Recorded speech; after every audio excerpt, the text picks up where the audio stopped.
आइए अब डिस्कस करते हैं साइको सोशल थ्योरी की आगे की स्टेजेस। पिछले डिस्कशन में हमने 1 से लेकर 4 अवस्थाओं की डिस्कशन की थी। अब है स्टेज 5। ये स्टेज 8 स्टेजेस में से अगर ये कहा जाए कि सबसे सिग्निफिकेंट है तो कोई गलत बात नहीं, क्योंकि ये एडोलेसेंट एज है 12 से लेकर 18 साल तक। इसमें जो कन्फ्लिक्ट है लाइफ में वो सबसे ज़्यादा होता है। उम्र 12 से 18 साल की है। इसमें जो बेसिक कन्फ्लिक्ट है वो आइडेंटिटी वर्सेस रोल कन्फ्यूजन। यहाँ पर जो इवेंट है वो है सोशल रिलेशनशिप। जो टीनेजर्स होते हैं उनके अंदर एक सेंस ऑफ सेल्फ डेवलप होने का ये समय होता है। यही वो समय है जब वो थोड़े थोड़े बड़े हो रहे हैं, उनके अंदर हार्मोनल चेंजेस आ रहे होते हैं, उनके अंदर उनकी बॉडी में चेंजेस आ रहे होते हैं, उनके फ्रेंड्स चेंज हो रहे होते हैं, उनकी स्कूल वो थोड़ी बड़ी क्लासेस में आ रहे होते हैं, उनके ऊपर पढ़ाई का भी प्रेशर होता है। अब वो धीरे धीरे ये भी सोच रहे होते हैं कि मुझे आगे चल के क्या बनना है, मुझे डॉक्टर बनना है कि मुझे इंजीनियर बनना है कि मुझे बैंकिंग में जाना है या मुझे अपनी एंटरप्रेन्योरशिप करनी है। वो उनके अंदर एक आइडेंटिटी क्राइसिस होता है। ना तो वो बच्चे रह रहे होते हैं कि उनको बच्चों की तरह पेरेंट्स या टीचर्स ट्रीट करें, ना ही वो इतने बड़े होते हैं कि वो बड़ों की तरह बात करें और बड़ों की तरह बिहेव करें। उनको यही समझने में अभी समय लगता है कि मैं हूँ कौन। जो लड़के हैं उनको भी लगता है कि ये हमारी दुनिया अलग है, हम तो मेल हैं, अब हम कैसे लाइफ को टैकल करें और कैसे दोस्ती बनाएं लोगों से, क्या करें। मैं लड़का हूँ तो मुझे इंजीनियर बनना है, या मुझे रेलवे में भर्ती होना है, या मुझे मिलिट्री में जाना है। अगर कोई लड़की है तो वो सोचेगी कि भाई मैं तो लड़की हूँ, और मैं तो लड़का है। ये बात उनके ऊपर हावी अब आकर होती है जब वो 12 वर्ष के ऊपर होते हैं। 12 वर्ष तक का बच्चा ये नहीं सोच रहा होता कि मैं लड़की हूँ कि मैं लड़का हूँ। अभी तक वो बड़ा सिंपली चल रहा होता है कि मैं लाइफ में ये करूंगा, मैं वो करूंगा। लेकिन अब यहाँ आकर एक बाइफर्केशन सोसाइटी द्वारा, माँ द्वारा, पिता द्वारा, घर वालों द्वारा समझा दी जाती है कि तू लड़की है, तुम इधर करो अपने लाइफ, तुम लड़के हो तुम इधर करो। लेकिन कभी कभी वो लड़की वो भी काम करना चाहती है जो लड़के कर रहे हैं, लड़का भी वो काम करना चाहता है जो लड़कियां कर रही हैं। तो एक लाइफ में कन्फ्लिक्ट होता है, एक पर्सनल आइडेंटिफिकेशन की उनके मन में एक कन्फ्यूजन होता है और इस स्टेज को बड़ा क्रिटिकली क्लियर करते हैं। तो इस समय में अगर पेरेंटिंग और टीचर्स और सबने मिलकर उनको यदि सही सलाह दी और उन्होंने इस पाथ को सक्सेसफुली पास कर लिया तो उनके अंदर एक सेल्फ उनका इंक्रीज हो जाता है और उनके अंदर एक कॉन्फिडेंस लेवल आ जाता है। लड़का कहता है हाँ मैं ये हूँ और मुझे अपनी लाइफ में अब एक इंजीनियर बनना है, मुझे डॉक्टर बनना है, मुझे IAS की तैयारी करनी है।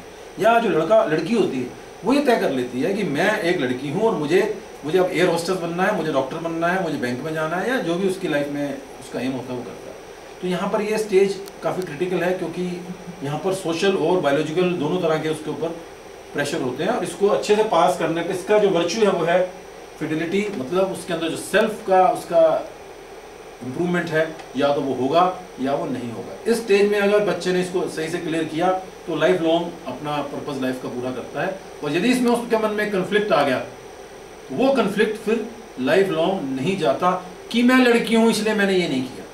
जिंदगी भर वो लड़की इस बात को सोचती रहती है। खास तौर पर लड़कियों के लिए ये स्टेज ज़्यादा क्रिटिकल होती है लड़कों के लिए। नेक्स्ट स्टेज 6,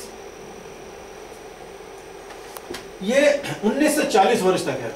यंग अडल्टहुड से 40 वर्ष तक इस स्टेज को माना जा सकता है जिसमें आदमी अपनी पढ़ाई पूरी करता है, अपनी जॉब करता है, उसकी शादी होती है नॉर्मली। ये एज बड़ी क्रिटिकल है। इसमें इंटीमेसी वर्सेस आइसोलेशन, ये वो स्टेज है जब वो संबंध बनाता है दुनिया से, उसके दोस्त बनते हैं, कॉलेज में दोस्त बनते हैं, विश्वविद्यालय में दोस्त बनते हैं, जहाँ वो जॉब करता है, क्योंकि इसी उम्र में वो जॉब भी करता है जो भी ह्यूमन बीइंग है, लड़का है लड़की, तो उसके नए नए दोस्त बनते हैं। इन्वायरमेंट चेंज हो जाती है। अभी तक जिनके साथ स्कूल में पढ़ रहा होता है वो छूट जाते हैं, जिनके साथ कॉलेज में पढ़ रहा होता है वो भी दूर चले जाते हैं। अब एक नए दोस्त, नई सहेलियाँ, नया बॉस, नई इन्वायरमेंट उसके लिए क्रिएट होती है। इसी समय में उसकी शादी भी होती है। तो ये रिलेशनशिप बनाने की बात बड़ी इंपॉर्टेंट है। इसमें उनको इंटीमेसी बढ़ानी पड़ती है, ऐसे रिलेशनशिप बनाने पड़ते हैं जो लाइफ में उनको सक्सेस दिलाने में मदद करें। इसी समय में देखिए आम तौर पर शादी भी होती है। शादी ह्यूमन बीइंग की लाइफ में बहुत इंपॉर्टेंट होती है। तो इस समय में अगर शादी उनके पसंद से हो गई और उनका जो पार्टनर है लड़का या लड़की उनकी पसंद का हुआ, पॉजिटिव एटीट्यूड वाला हुआ, उनको मदद करने वाला हुआ, तो आगे के जो साल हैं उनके हमेशा वो बड़े खुशी खुशी बीतेंगे और वो सब कामों को अच्छे से करेंगे। और यदि यहाँ चूक हो गई, चूक कहाँ का होगी? इसी समय में जॉब लगनी है, जॉब गलत लग गई। इसी समय में शादी होनी, शादी गलत हो गई। इसी समय में आपने नए शहर में जाके अपने आप को बसाया, वो गलत हो गया। तो सारे जो काम लाइफ लॉन्ग आपको इफेक्ट करेंगे सबसे ज़्यादा वो इसी समय में हो रहे हैं। वो सारे वो काम जो लाइफ लॉन्ग आपको खुशी देंगे और अच्छा आगे बढ़ाएंगे वो भी इसी समय में होंगे। तो ये जो स्टेज 6 है ये बड़ी महत्वपूर्ण है और इसका है वर्च्यू ऑफ लव।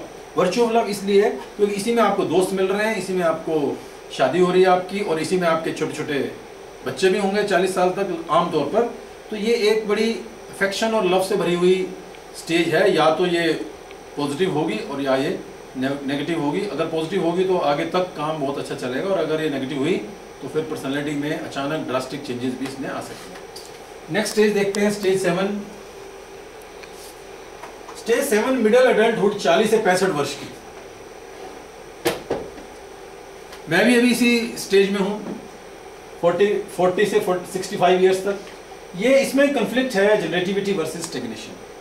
आप कुछ कर रहे हैं या नहीं कर रहे हैं।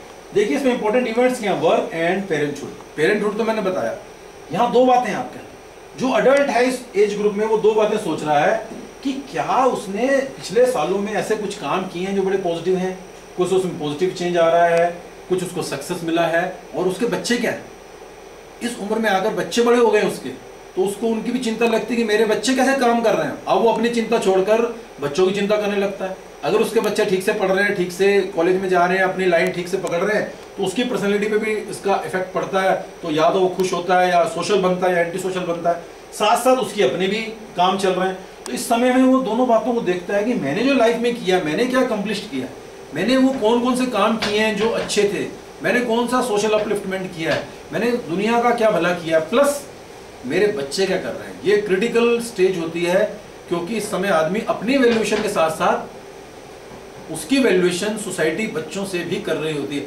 अब लोग ये पूछना बंद कर देते हैं कि आप क्या कर रहे हो, अब लोग ये पूछना शुरू कर देते हैं कि आपके बच्चे क्या कर रहे हैं। इस बात का एक प्रेशर पर्सनालिटी के ऊपर होता है। जिनके बच्चे अच्छी पेरेंटिंग या स्कूलिंग की वजह से अच्छे होते हैं, वो पेरेंट्स खुश रहते हैं और उनके अंदर एक सोशल हेल्पफुलनेस आती है और लोगों के प्रति अच्छा एटीट्यूड आता है। और अगर बच्चे अच्छे नहीं हैं, आप अच्छे भी हैं, तो भी आपके अंदर एक नेगेटिव एटीट्यूड धीरे धीरे डेवलप होता है। इसके बाद लास्ट स्टेज है स्टेज 8। देखिए कुल मिलाकर एक बात समझने वाली है कि जो साइकोलॉजी है, जो सोशल साइकोलॉजी है, जो पर्सनैलिटी है, वो उम्र भर चेंज होती रहती है। बहुत सारे सोशल फैक्टर हैं जो उसे चेंज करते हैं। स्टेज 8 आखिरी स्टेज है, 8 नंबर स्टेज। ये 65 साल से लेकर और आखिरी समय तक डेथ तक मानी जाती है। इसमें कंफ्लिक्ट है इंटीग्रिटी वर्सेस डिस्पैरिटी। अब आदमी बहुत सोचता है, बैठकर अपनी लाइफ के बारे में सोचता है, रिफ्लेक्शन ऑफ लाइफ। इस समय में आदमी सोचता है कि मैंने अपने जीवन में क्या क्या किया, क्या अच्छा किया, क्या बुरा किया, मुझे सक्सेस मिला कि नहीं मिला। अगर उसने अच्छे काम किए और पहली 7 स्टेजेस अच्छे से निकाली हैं तो उसके अंदर एक फीलिंग ऑफ विजडम आती है। हम तो हमेशा कहते हैं ना बड़ा विजडम है आदमी में, लेकिन विजडम एक्चुअली 65 साल के बाद आता है। तब वो ये कहता है कि हाँ मुझ में विजडम है या मुझ में विजडम नहीं है, लाइफ मेरे लिए खुशहाल है या बिटर है। तो 65 वर्ष के बाद फाइनली आदमी की पर्सनैलिटी बनती है कि तुमने जिंदगी में क्या अच्छा किया। 65 साल तक तुम्हारे सारे टेस्ट हो गए, तुम्हारी स्कूलिंग हो गई, तुम्हारा कॉलेज हो गया, तुम्हारी नौकरी हो गई, तुम्हारी शादी हो गई, तुम्हारे बच्चे हो गए, तुम्हारे बच्चे भी नौकरी काम पे लग गए, उनकी भी शादी हो गई। अल्टीमेटली आपकी नेक्स्ट जनरेशन कैसी बनी, आपने लाइफ में क्या किया, आपने कितना सोशल अपलिफ्टमेंट किया अपनी सोसाइटी का, आपने कौन सा काम किया जो लोगों के भले के लिए हुआ, अपने परिवार के भले के लिए हुआ। आदमी 65 साल के बाद बैठा बैठा ही सोचता है कि मैंने अपने जीवन में क्या किया। तो यदि वो पॉजिटिव पाता है उस बात को तो उसकी लाइफ बड़ी खुश होती है और उसकी पर्सनैलिटी में बहुत बड़ा एक चेंज आता है, वो उसमें विजडम आता है, वो फिर बहुत सारे सोशल वर्क करता है। आप आमतौर पे देखिए कि 60-65 साल की उम्र के बाद के लोग बड़े सोशल वर्कर होते हैं। 35 साल का उम्र का आदमी आमतौर पर सोशल वर्कर नहीं होता, वो तो उस समय अपना सेल्फ वर्कर होता है, वो अपने लिए काम कर रहा होता है, अपनी बीवी के लिए काम कर रहा होता है, अपने बच्चों के लिए काम कर रहा होता है। लेकिन 60 साल की उम्र के बाद का आदमी अगर सफल है तो वो सोसाइटी के लिए भी काम कर रहा होता है। इसलिए ये पूरी 8 स्टेजेस हैं जो लाइफ में सोशल कारणों से अलग अलग समय पर पर्सनैलिटी पर इम्पैक्ट डालती हैं और फाइनली एक पर्सनैलिटी आदमी की बनकर उभरती है।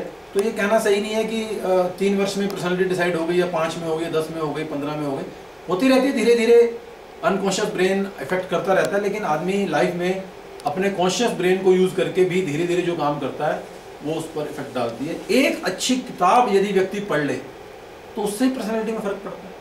एक अच्छे भले व्यक्ति से मिल ले तो उससे भी फर्क पड़ता है, एक अच्छा काम कर ले उससे भी फर्क पड़ता है। तो पर्सनैलिटी कोई ऐसी चीज़ नहीं मार्केट से ले आए जाके। पर्सनैलिटी की जो टाइप्स हैं, जो हम अगले डिस्कशन में करेंगे कि जो 16 टाइप्स हैं पर्सनैलिटीज़ की, और हम उन 16 में से किस प्रकार के हैं, वो 16 टाइप्स इन्हीं सब कारणों से धीरे धीरे विकसित होती हैं। तो अब जो नेक्स्ट हमारा डिस्कशन होगा उसमें हम ये डिस्कस करेंगे कि पर्सनैलिटी की कितनी टाइप्स होती हैं और हमारी उन टाइप्स में से कैसी पर्सनैलिटी है। Thank you.